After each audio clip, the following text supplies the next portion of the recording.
তো চলো তোমাদের সাথে একটা ব্লগ শেয়ার করি। তো আমি কালকে চলে যাব। তো কালকে মানে দেশে ফিরে যাব, তার জন্য আর কি আগের দিন ব্লগটা করলাম, মানে আজকের ব্লগ।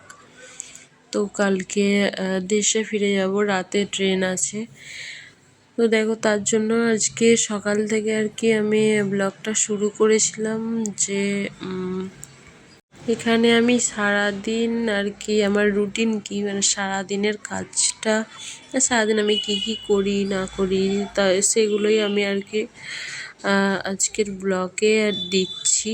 তো শেষ পর্যন্ত দেখো, আশা করি ভালো লাগবে।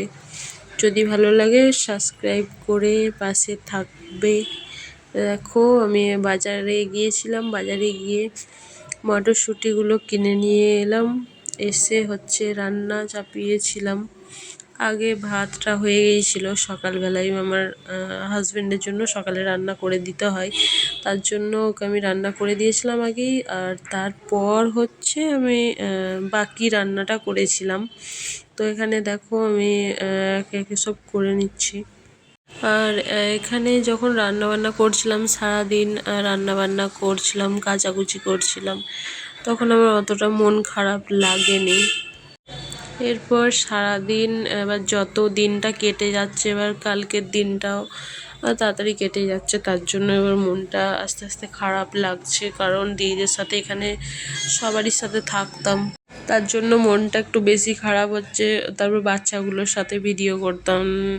এখনও আমি ভিডিওতে দিইনি, একদিন একটা ভিডিওতে চলে এসেছিলো, সেই ভিডিওটা আমার কপিরাইট হয়ে গিয়েছিলো, তার জন্য ভিডিওটা আমি ডিলিট করে দিয়েছিলাম। তো দেখো, হয়তো ইউটিউব এই ধরনের ভিডিও নেয় না, হয়তো তার জন্যই আর কি আমার কপিরাইট চলে এসেছিলো, তার জন্য আর ভিডিওতে দিইনি। তো দিদির তো মন খারাপ, আমার সাথে সকাল থেকে ভালো করে কথাই বলছে না, চুপচাপ কাজ করছে, মানে আমাকে সাড়াই দিচ্ছে না। এবার আমারও খারাপ লাগছে। এবার বাড়ি তো যেতেই হবে, যেহেতু ওখানে আমার মা আছে, বোনরা আছে, আর তারপর আমার শ্বশুরবাড়ির লোকজন আছে, মা বাবা আছেন, তার জন্য আর কি যেতে তো হবেই। আরও যাচ্ছি কারণ আমার মায়ের বাড়িতে আমাদের যে মাঠে সাবমার্সেল আছে না, সেই সাবমার্সেলের পাইপ লাইন হবে, তার জন্য আমাদেরকে এখন যেতে হচ্ছে। এবার তো বাবা নেই, এবার পাইপ লাইন এবার মায়ের উপর, মাথার উপর তো কেউ নেই না, এবার আমাদেরকে গিয়ে সবটা করতে হবে, দেখতে হবে, তার জন্য আর কি আমাদেরকে যেতে হচ্ছে। না হলে তো এখন বাড়ি যাবার কোনো কথা ছিল না।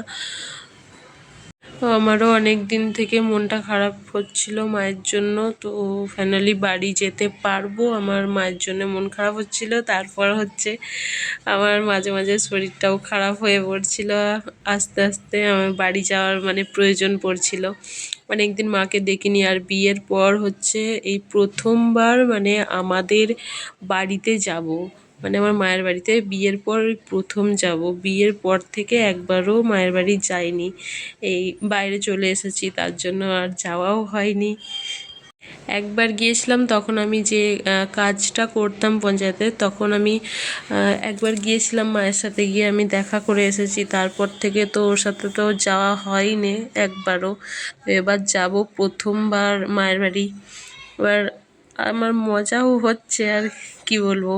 আর এখানেও ছেড়ে যাচ্ছি সবাইকে, এবার কষ্ট লাগছে, কি আর করা যাবে বলো, যেতে তো হবে আবার, তারপর চলে আসবো, আর কি করা যাবে। আর এখানে দেখো ঘোড়ার গাড়ি যাচ্ছিলো, তার জন্য আমি একটু সন্ধ্যেবেলায় আর কি ওখানে দাঁড়িয়ে থাকি। থাকতে থাকতে আমি ঘোড়ার গাড়িটাও যাচ্ছিলো, ওখানে দাঁড়িয়ে থাকলে আর কি আমার টাইমটা কেটে যায়। টাইমটা তাড়াতাড়ি কেটেও গেল, ঘোড়ার গাড়িটা যাচ্ছিলো বলে, তার জন্য আমি একটু ভিডিওতে নিয়ে নিলাম।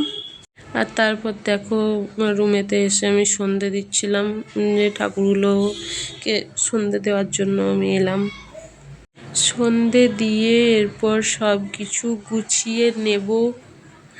এবার যত গুছিয়ে নিচ্ছি আর করছি, দিদিদের মন খারাপ, আমার তো এতটা খারাপ লাগছে কি বলবো।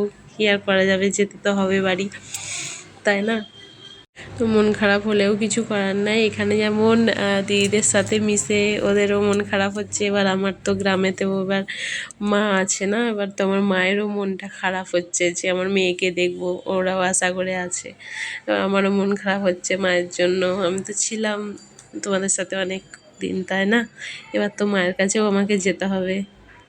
ও সন্ধে আর দিয়ে এরপর রাতে আমি সব গুছোগুছি করব, ব্যাগপত্র সব গুছিয়ে নেব রাতে।